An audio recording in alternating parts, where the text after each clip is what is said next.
ராமேஸ்வரத்தைச் சேர்ந்த ஒரு மீனவர் புயலில் சிக்கியபோது ஒரு பச்சை நிற பாறை அவரின் உயிரை காப்பாற்றியது. அந்த பாறையின் தெய்வீகத் தன்மையை உணர்ந்த மீனவர் அதை எடுத்து வந்து தனது வீட்டின் வாசல் படியில் வைத்தார்.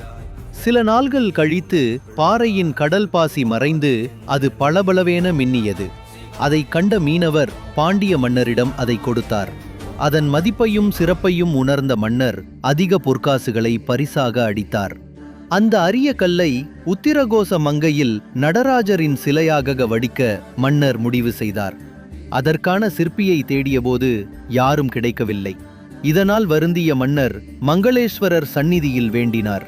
அப்போது சண்முக வடிவேலர் என்ற சிற்பி முன்வந்து பரதநாட்டிய கலை நுட்பங்களுடன் மனித நரம்புகள் போல தத்ரூபமாக ஆடும் கோலத்தில் அந்த மரகத நடராஜர் சிலையை உருவாக்கினார். இன்றும் அந்த சிலை கம்பீரமாக நிற்கிறது. மரகத